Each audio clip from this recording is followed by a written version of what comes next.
Hello, this is Rudy Giuliani, and I'm back with another episode of Rudy's Common Sense. And today's episode really couldn't be any more timely. It's going to be about China. We're going to focus on the Olympics, of course, but on China in general, and there's no one better to talk to than Gordon Chang. Gordon, you all know Gordon. Gordon is an author. Gordon happens to be a lawyer. You may not know that, but a very accomplished lawyer. He's been an author on China for several decades now. One of the people who really saw through the dual nature of China. If there ever was a dual nature, I'm going to ask him that question because I'm not sure. And his most recent book on technology, you really have to read it because just like the Collapse book, which was written about a decade ago, Gordon has seen things in advance that others have not. And I'm talking about people in good faith now, who I really believe there are a lot of people in good faith who made a mistake about China. And they're the ones who are acknowledging it now. The ones who aren't, well, that's a different story. But I want to talk to him about China in general, but I want to start with what's on all of our minds, the Olympics. So, Gordon, how do we as a decent country who has a Declaration of Independence that's one of the oldest great documents of liberty in the world. We're not consistent as we should be, but we stand for liberty and freedom. And this nation is the outlier. I don't think there's any nation, certainly in the current world, that's slaughtered as many of its own people. It continues to do it right in our face with genocide going on, and it's hard to even count. How can we have how can we participate in this? It almost seems like it's, I hate to use the word sinful to do it. How do you understand why we're doing it and the arguments for and against it, and then your conclusion on it, if you wouldn't mind? Yeah, the Biden administration certainly is conflicted. They want a long-term relationship with China. They want China's cooperation on things like climate change and Iran. And so they're doing the bare minimum when it comes to issues involving human rights. And that means the Biden administration tried to cut the baby in half with this diplomatic boycott. American diplomats not going to the opening and closing ceremonies of the games, President Biden not going to Beijing. But we're allowing our athletes to participate. This is a difficult case for the United States because, of course, everyone wants to have the athletes have that opportunity to participate, to compete, and for some of them, the opportunity of a lifetime. But on the other hand, we got to remember, as you pointed out, China is committing genocides. And we're a party, as is China, to the Genocide Convention of 1948, which requires us to prevent and to punish acts of genocide. Now, there are two big genocides that are occurring now. One of them is we've talked about with the Uyghurs, the Kazakhs, and the other Turkic minorities. I mean, they've been detained in the millions. People in those concentration camps have been killed. We know that, Mr. Mayor, because China actually built a crematorium between two of these camps. But there's also officially sanctioned rape, basically organ harvesting, torture. And the Chinese government has organized the slavery of Turkic minorities. So there is genocide and there are crimes against humanity. And these atrocities are comparable to those of the Third Reich prior to the mass exterminations of 1941. But there's another genocide that's occurring. And that is, although we don't know 100% the origins of the COVID-19, though it looks like it came from a lab, we do know 100% one thing, Mr. Mayor, and that is that Chinese leaders deliberately spread this beyond China's borders. They lied about contagiousness, and while they were locking down their own country, they were pressuring other countries not to impose travel restrictions and quarantines on arrivals from China. You put those two things together, and it's clear that they wanted to spread this disease around the world. That's 5.7 million people who have died from this disease outside China, and that includes more than 900,000 Americans. We crossed the 900,000 mark a couple days ago. So those are two genocides. And as much as we'd like to have the athletes participate, Nonetheless, we can't ignore the mass killing both inside and outside China. So inside China, the genocides that we know about, the most prominent are the Uyghur people, and that's usually reported that about 2 million are in various forms of concentration camps uh, ranging to death camps, slavery camps. The others are also subject, the ones who aren't imprisoned are subject to all forms of degradation and slavery. And so how many roughly are there of Uyghurs in China that could be subjected to this kind of torture? The estimates are that there have been between 1 and 3.3 million Uyghurs who either are in the camps or have been in the camps. And these numbers have been derived from satellite imagery by looking at the number of facilities and by trying to guess the number of people coming in and going out. So it is a big range, but we're talking about people in the millions, not the 100,000s, but the millions. And the idea is to eliminate them as a people so that they would no longer be a problem for China. Yes, it's to eliminate all cultural identity. And this is true not just for Uyghurs, Kazakhs, and other Turkic minorities. It's true for the Tibetans and for Mongolians and for other peoples. You know, China has this notion that there are 56 ethnic groups in China. In other words, 55 minorities. China wants to eliminate all minority consciousness. And that's why there is sterilization, forced abortions, extreme birth control. And those measures constitute genocide as defined in Article 2 of the Genocide Convention. So the largest focus is the Uyghurs. But then when you get to these smaller groups, it's their desire to eliminate them as well. And you said Turkish people. How do they define Turkish is a pretty broad subject. Turkic minorities is the phrase, and that includes, of course, the Uyghurs, who are the largest of the Turkic minorities in China, but it also includes Kazakhs, who are a fair number in China, and there are others. And these are people who live in what China calls the Xinjiang Uyghur Autonomous Region, what China believes is the northwestern part of the country, which was once independent, East Turkestan. And there are many Uyghurs who desire to go back to that independent status. Are they also in other parts of the country? They are. For instance, you can find them in the central parts of the country in Xi'an. When my wife and I were traveling through China, because we worked there for 5 years, we went to Xi'an, and our dinner the night we were there was actually in one of these very small kitchens, basically outdoor stove, just a few seats around a table under the stars. And we had all sorts of meats and breads. These were Uyghurs. But for the most part, they're in the northwestern part, in Xinjiang. And are they subjected to the same problems when they're outside of that area? Outside the area, the restrictions are not so severe because they don't have the concentration camps. But China is, especially since 2017, has been imposing these extraordinary measures on Uyghurs. And this will spread to minorities outside of Xinjiang and Tibet as well. Does it include other Muslims and does it include Christians? Not to the same extent as we're seeing the crimes against humanity. But we do know that, for instance, Christians are being held in black jails throughout China. And these are the persecution of Christians, which was already severe under Jiang Zemin and Hu Jintao, the previous leaders, has been stepped up considerably under Xi Jinping.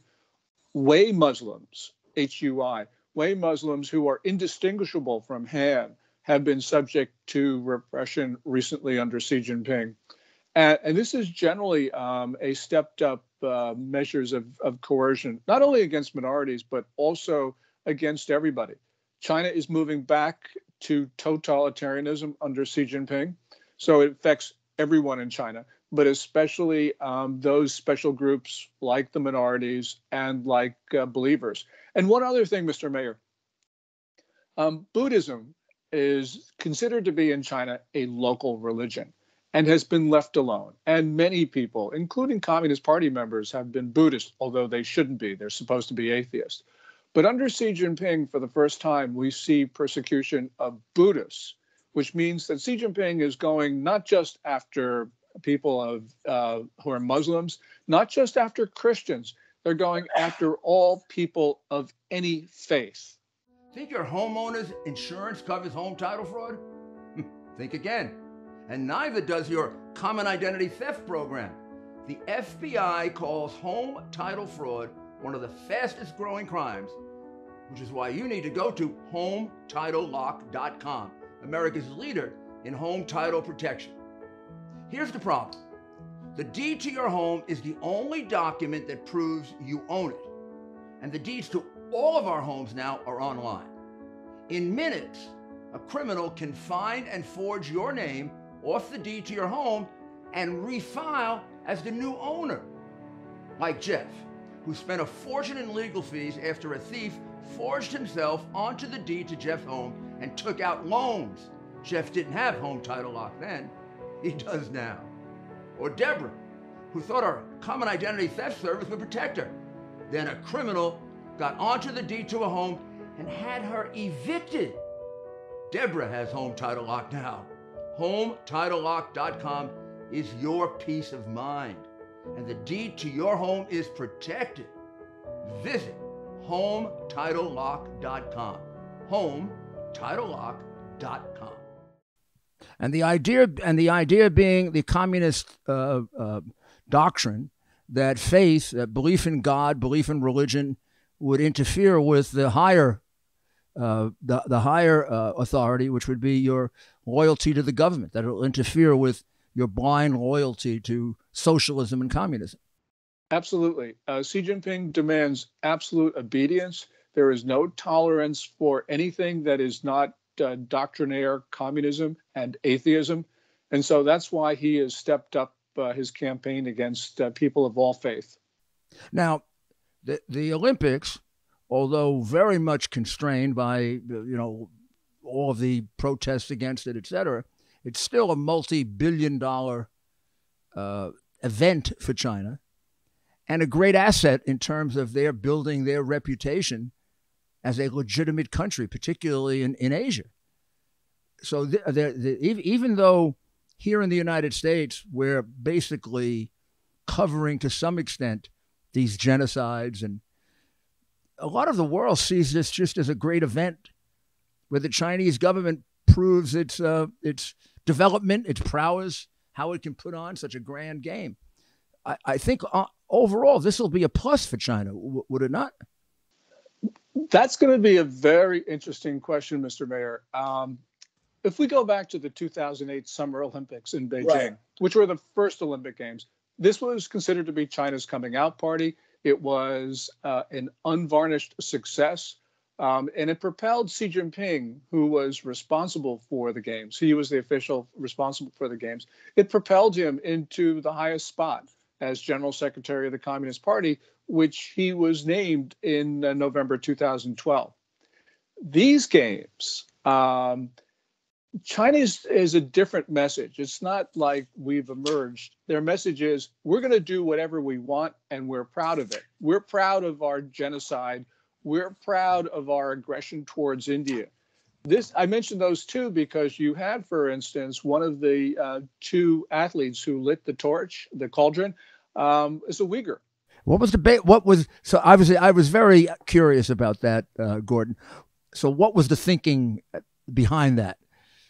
She was paired with a Han majority athlete, and the idea was to express national unity. Now, she's a cross-country skier. She came in 43rd, and she's been quietly disappeared from view by the authorities. That's the Uyghur athlete. As a Uyghur athlete.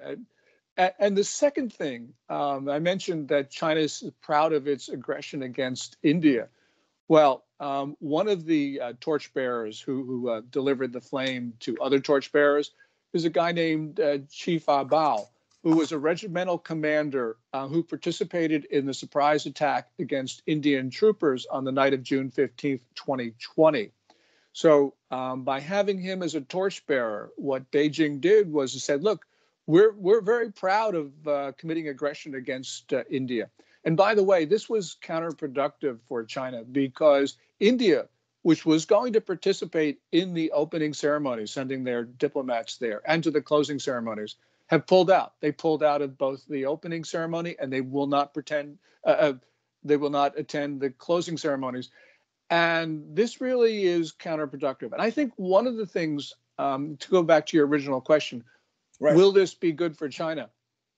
China is showing an ugly face at these games that the world abhors. And, you know, we Americans and others, we don't think about China all the time, so we don't see much of this. But with the Olympic Games, it becomes, you have to see it. You have to hear about it. And what it's doing is it's reinforcing negative perceptions about China, not just in America, but around the world. And to answer your question, we won't know how these games come out for China, but it's entirely possible that China blackens its own reputation with the things it's doing. Now, is my perception incorrect because it's not covered really correctly in America? In other words, I'm not reading an awful lot about things that are going wrong or people that, I mean, I know that people are in substandard housing. Some of them are described almost as inhumane. But you have to go to secondary publications to find that. You don't find that in the New York Times and the Washington Post and NBC and CBS. We don't have a special on NBC. Look how terrible the athletes are being treated. But in fact, that's happening to the athletes. That is happening, and we'll learn more about it. One of the things that's really surprised me, Mr. Mayor, is that the coverage, the NBC coverage so far has record low ratings. I would have thought that, everyone would be tuning in because it is the Olympics and also because it's China. But I think that there's a revulsion in American society, and especially a lot of the negative publicity in the run-up to the games, I think has convinced Americans just not to watch out of principle. Like, I'm not watching out of principle, although I love looking at, planting myself in front of a TV and watching Olympics. I'm not doing that just because I believe that I do not want to show any sort of support for these games. Gordon, I enjoy the Winter Olympics more than the Summer Olympics. Always have. I attended the one in Italy. I attended the one in Canada. I almost attended the other one, and I would have watched this if I thought I was going to get a full. I think the main reason I'm not watching it is I realize it's a propaganda event because I'm not getting a full picture. If they would cover the bad things that were happening along with the good, I might watch it because then I'd be learning something. But here I'm just being brainwashed. Yes, NBC's coverage has put China in the best light. On the opening ceremonies on Friday, one of the commentators for NBC did mention the word genocide, but it was a very muted reference. And so basically, NBC's coverage has really put China in the light that Beijing wants. Now, NBC News has continued with good coverage of China, which has criticized Beijing. But this is the type of thing that I think the world does not like, to see China coerce a news organization in this way. Now, we should not be broadcasting those games. We shouldn't have American companies sponsoring them. It's just a horrifying, ghastly event. Not long ago, Mike Lindell, the inventor of MyPillow, and his team fit me for my very own MyPillow. They also introduced me to their wide assortment of other incredible products, like their mattress topper, their sheets, towels, slippers, and more. Sleep is incredibly important to me, and I can assume for all of you. It's time you give MyPillow a try and see for yourself. Listeners have helped build MyPillow into the incredible company it is today, and Mike Lindell wants to give back to all of you. You can get great discounts on MyPillow products by going to mypillow.com right now and seeing each of the specially priced items, including those in the radio listener special square. You're going to see rotational offers up to 66% off on products like their pillows, mattress topper, Giza sheets, but also new products like their slippers, weighted blankets, robes, and waffle blankets. All MyPillow products come with a 60-day money-back guarantee. Enter promo code Rudy for these great specials. That's MyPillow.com and use the promo code Rudy. Gordon, if I could take you back a bit. To me, you are one of the few people that saw at a very, very early stage that the fantasy that we had about China was exactly that, a fantasy. Because without getting very specific about the years, when you come out of the Kissinger-Nixon developing the relationship, using it as a wedge against the Soviet Union, you come to a point where people are starting to notice and would write that there are two Chinas. There are the almost like the hawks and the doves. The Chinese that believe that military power, raw economic power is the way to be the leader of the world, the dominant nation in the world, and to suppress the United States. Then there's the argument that there are people who are more dovish, and they believe that a great economic relationship with either the United States or the world powers is what they want, but they're not militaristic. If that was ever true, that ended a long time before we noticed it. So you've written about this. So I have two questions for you. Was it ever true? What I said, was that ever true? And then if it was true, how did it break off? So that dovish part is a distant memory. Those are great questions. China, of course, is a big place. You've got the Communist Party, which has always been militant. Sometimes it hasn't expressed its militancy, but it has always had this view that it should rule the world. And it has been brutal, not only to foreigners, but especially to its own people. We don't know exactly how many people, Chinese people, have died, but it's in the tens of millions. Low estimates, 30 million, higher estimates, 80 million. This is the Great Leap Forward, the Cultural Revolution, the anti-rightist campaigns, anti-landlord campaigns. The toll on the Chinese people is the highest in history. So the Communist Party has blood on its hands. Now, the Chinese people, of course, we have seen the best of humanity in China, but we've also seen the worst. For us Americans, it's been complicated. It's been hard to see, largely because Beijing is a master in propaganda and because they've closed their country off. So it's difficult to understand a lot of this. I had the advantage of having a father who lived in China, was born in China, who went through some, World War II, was fortunate to leave to come to this country, was fortunate to be able to stay in this country. And the other thing that I've had advantage of is that Lydia, my wife, and I actually lived and worked in China for 5 years, from August 1996 to May 2001.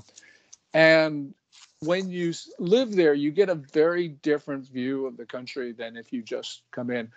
I can remember both Lydia and I were really, really optimistic about China when we arrived in August of 1996. And I can remember her on the phone saying, "Mom, China's not communist anymore." And I agreed with her.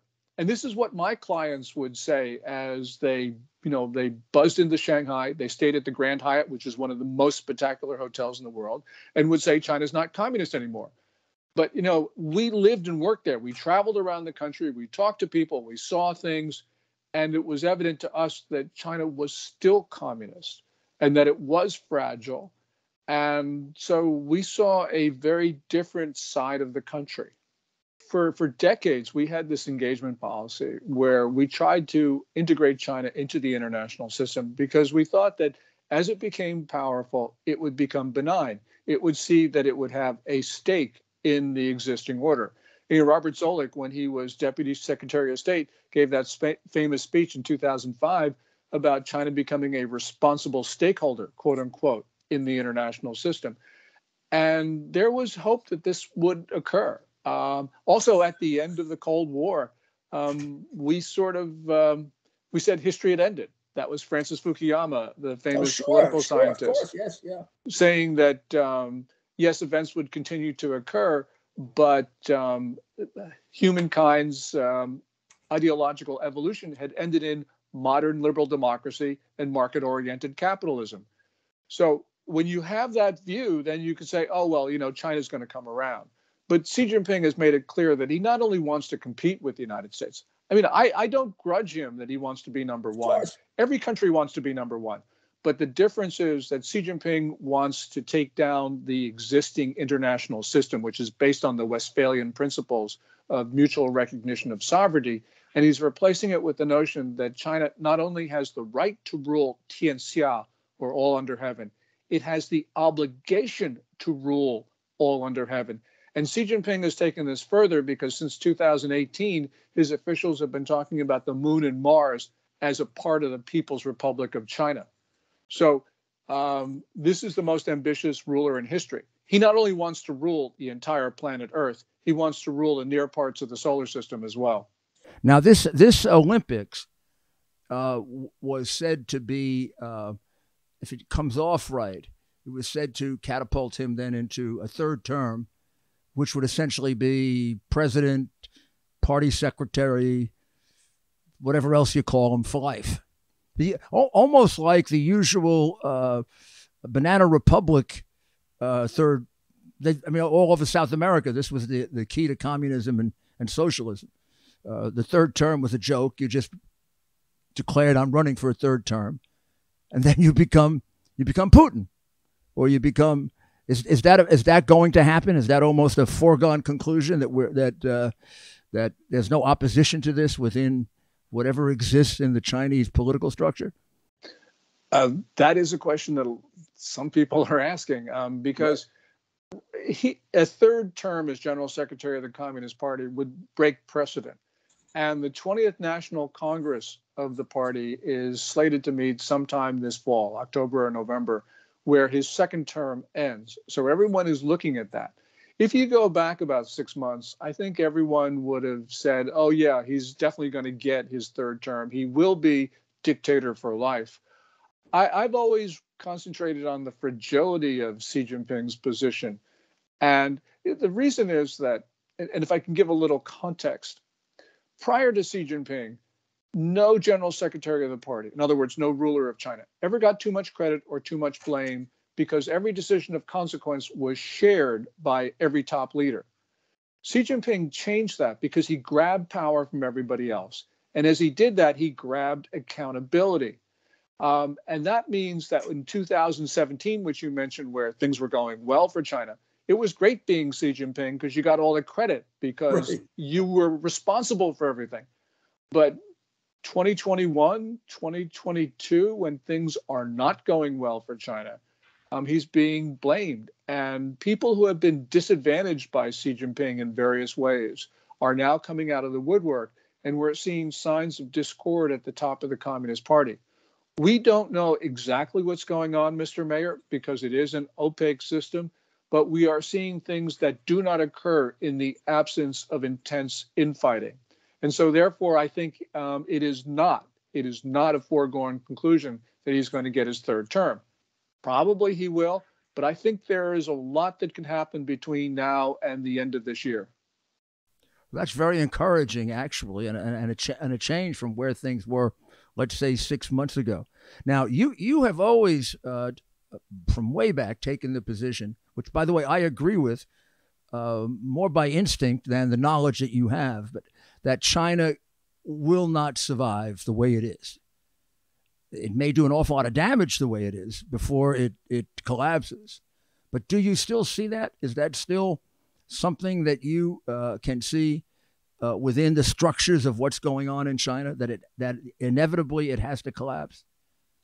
I think so. And I've been wrong on timing because I thought it would occur earlier. But right not as now, bad as Al Gore. Left Al Gore, we wouldn't be here. Right. Climate change would have killed the human species. Only the cockroaches would be living.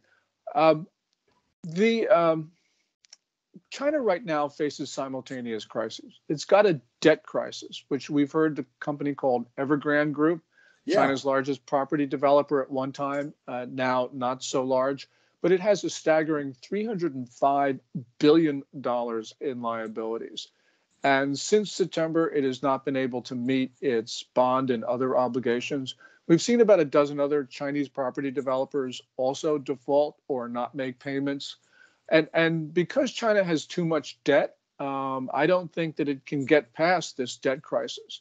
By some estimates, its debt equals 350% of its gross domestic product. Some people say more, some people say less, but the point is it's got too much debt. It's got a stagnant economy, so it's not producing the output to be able to service its debt. There's worsening food shortages, a depleted environment, and accelerated COVID-19 outbreaks, and China is not able to deal with those because it doesn't have. Those are suppressed generally, so we wouldn't find out about the COVID outbreaks in China, at least not when they happen.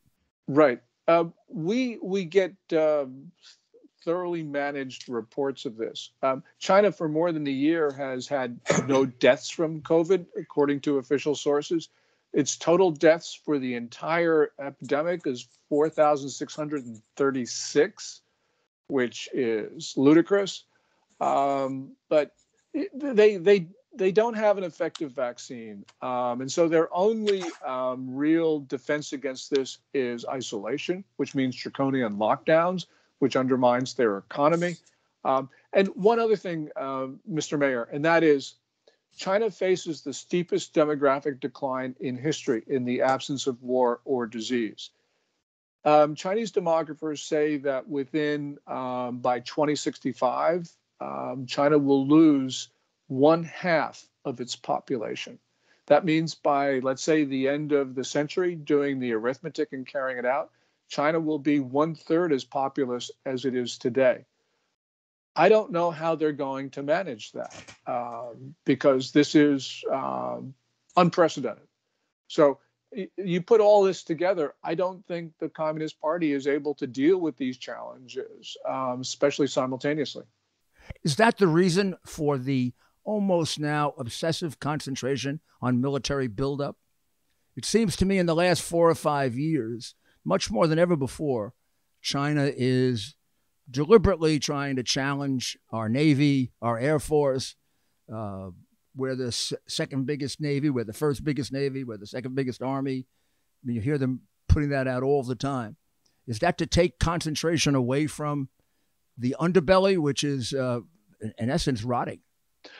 I think so. I think Chinese leaders are starting to see a closing window of opportunity to achieve what they consider to be historic goals. We started to see this in Chinese propaganda in the beginning of 2020. And I think it's affecting their mentality. This is, as some people call it, the decade of concern. This is the decade where China is got the incentives to do something that will take us by surprise, some act of aggression someplace. And that's why we've got to be concerned. We have a Pentagon who says, well, if we have a fight with China, it'll be in the 2027, 2035 timeframe. They're retiring planes, they're retiring ships. They shouldn't be doing that because if there's going to be a conflict with China, I think it's going to be now. And we need every ship, we need every plane, we need more stores, we need to harden our facilities in Asia. We need to understand the nature of the challenge because we come from a democracy. We're Americans. We don't understand the nature of evil. And the regime, unfortunately, is evil and malicious, and it is willing to kill in great numbers to achieve its aims. Now, what is their appetite for war? That is a great question. China tells us that one of its advantages over America is that it is tolerant of casualties. Now, I actually don't think so. I look at it the other way. I think they're more casualty adverse than we are. And I'll give you an example. I mentioned that surprise attack in the Himalayas against India on the night of June 15th, 2020. India quickly admitted 20 of its troopers were killed. China didn't say anything until February of last year, and then they said they were 4. It has come out in a TASS press release that there were about 45 Chinese who were killed that night. This is confirmed by a report in Australia. And that torchbearer that I mentioned, Chief Bao, he was a regimental commander. He led that attack. He ran away in panic. And because of that, the reports are that his troopers then panicked and they drowned in a river, a couple dozen. So we believe that there was about 40 to 45 Chinese who were killed that night, but Beijing won't admit it, which means that they are extremely casualty adverse. Mm-hmm. And this is one of the reasons why I have some hope for Taiwan and other places. But nonetheless, we've got to remember that Xi Jinping has a very low threshold of risk. And because he's got full accountability, because he's made a lot of enemies. And if he feels he's going to die anyway, he could do something which we consider to be irrational. And so we got to be really concerned about China and what it would do. Even though it's casualty averse, they can still take us by surprise. Now, how aware are they? Of course, it would mean Xi going down the line of the weaknesses that they have that you just pointed out. Are they in denial of that? Are they quite aware of it? Or is it somewhere in the middle? I don't know the answer to that question. Got to remember that although they have been very successful in preventing news from coming out. Now, this not only limits our ability to understand China, it limits the ability of senior leaders in Beijing to understand China because officials underneath them are afraid to report bad news. So if you're talking about a lower level official, like some county or some township guy, right, they know everything. But if you're talking about Xi Jinping, the general secretary of the Communist Party, the president of the Chinese state, his access to information is quite limited. I mean, this has always been a weakness of top-down systems, but it's even more so under Xi Jinping because he's been imposing these great punishments on people who give him bad news. So they may not be as aware of the fact that they have a time frame, in essence, and that this is going the wrong way. But their level, the other thing that's confused, their level of poverty, of abject third world poverty. How do we get a good fix on? I mean, it's almost as if China is two countries: a developed country and a completely underdeveloped country. What's the breakdown there? Well, in tier one cities like Beijing and Shanghai, I mean, these are very prosperous places. Not everybody there is prosperous, but it is extremely impressive. But if you go to places like where my dad came from, which is not that far from Shanghai, it's across the Yangtze River. It's developing, but there's still a lot of poverty there. And this is interesting because we were talking about what does Xi Jinping know and does he see a closing window of opportunity? It's interesting that he has declared that there is no longer any poverty in China because that's politically dictated because he needs to show success. He set a goal of eliminating poverty, so of course they had to meet it. So I don't know how much he knows about poverty, but poverty still exists when you start to look at some of the numbers and you start to travel around to some of the more remote places. But what would be a good fix on it? A third of the country, half the country, in terms of population of the 1.4 billion? Yeah, in terms of people who are really poor, we really don't know. But I would say that it's somewhere in the neighborhood of 15%, maybe.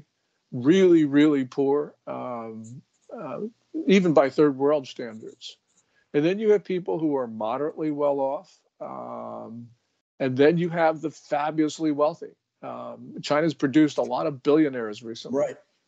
which is, of course, a contradiction on the communist model, although not much of a contradiction, because every communist country has at the top multi-billionaires from the very beginning. It's a contradiction of the whole process of communism. Well, what do you think our response to this should be in the U.S., given all of these changing factors? What would be your advice to an administration, and I'm saying this, you're not, that seems to be paralyzed in being able to do anything about China? And I don't know if it's ideological, if it's corruption, or it's a combination of both. Yeah, I agree with your assessment of the administration, by the way. My advice would be we've got to cut our contacts with China. We got to cut trade. We got to cut investment. We got to cut technical cooperation. And by cut, I mean sever. And the reason I say this is because China uses every point of contact to try to overthrow our government. During 2020, they were very active in trying to change the outcome of the presidential election. They were in this from the very beginning. They were supporting Biden over Sanders in the Democratic primary. They were very much supportive Biden during the general election. And they were fomenting violence on our streets. They were actually surreptitiously and even openly encouraging Americans to commit violent acts. And that's an attempt to overthrow our government. And we have been overwhelmed. Our FBI is overwhelmed. Our local law enforcement is overwhelmed. Our institutions are being overwhelmed by China. And until we can understand and manage our contacts with China, we have to cut those contacts in order to save our republic. I know this sounds extreme, but we can go through the things that China has done to try to actually advocate the violent overthrow of our government, using its contacts in all of our communities to do that. And so we haven't adequately defended ourselves. And until we get to that point, we need to end our relations with China. Would you agree that we really, until now, didn't have any sense of how deeply entrenched they had become, both through corruption, public relations, lobbying, and all sorts of in our society? I agree. And I'll give you an example. And this is true of both parties, and it's true of liberals and conservatives. But I'll take the example of Eric Swalwell because it's graphic. The first time the Ministry of State Security contacted Swalwell was not when he was sitting on the House Intelligence Committee, where, of course, he'd be great value for China. They first contacted him when he sat on the City Council of Dublin City, California. That means he was not the only one that Beijing was grooming. They were grooming, had to be hundreds, if not thousands of Americans, on the hope that one or two of them would be of value to China. Now, the thing about Swalwell that I find extremely disturbing is not that China tried to contact him or was successful in establishing, a friend of his. I mean, if that were the case, we'd have nobody in Congress. We'd have nobody in the White House. The point is that Swalwell will not talk about this. I would be comforted if he were to say, yeah, my name is Eric Swalwell. I was contacted by a member of the Ministry of State Security. I had sex with her. So what? I mean, if he says that, it means that they don't have a hold over him. But by maintaining silence, he's indicating to us that he has something to be afraid of. That's something he doesn't want to talk about. Swalwell, as I mentioned, is only one of hundreds or thousands that the Ministry of State Security has groomed. So, yes, the penetration is throughout American society. And that's the reason why I say we need to cut our contacts with China, because we don't have a handle on this, Mr. Mayor. Yeah. And of course, he was one of the main, what would you call them, hitmen on Trump, one of the main spears. Not the main one, but he was consistently, every opportunity he had at a microphone, he would propagate some theory of Russian collusion or some form of treason or impeachment. So he definitely had a very, very strong agenda. It wasn't as if he was kind of neutral. Yeah, his agenda was the same as the Communist Party. And I'm not saying that he was doing it on behalf of the Communist Party or in coordination with them, but what I'm saying is that his goals were the same goals of China's Communist Party. So this is something that we have got to think about. And as I said, Swalwell is not the only person. I mean, there are Republicans who fall into this camp as well, but his is the example that has been documented, and so it's the one that I talk about. Well, I think you've been very, very generous with your time, Gordon, and your writings on this have been probably some of the most illuminating. And when we finally get through it, I think you're going to be one of the people who's seen as, boy, he saw it earlier than anybody else. And thank you very, very much for your wisdom. And hope to talk to you very soon again. Our country needs you right now. You know that. Well, thank you, Mr. Mayor. And our country has always needed you, and you stood up and defended us at a critical time in our history. Well, thank you, sir. And you stay healthy. God bless you. Well, I know you found that interview as illuminating and as fascinating as I did. There are very few people, if any, that have as much insight into China as Gordon Chang, or as much balance about what they see. There tends to be an overreaction either way about China, becoming very, very defensive about it because of your prior support for it, or very, very hostile because of your prior opposition to it. And Gordon seems to have put that out of the process of just rational analysis. So I find his analysis really right near the top in terms of giving you a good balance of what's going on in a country that is inscrutable.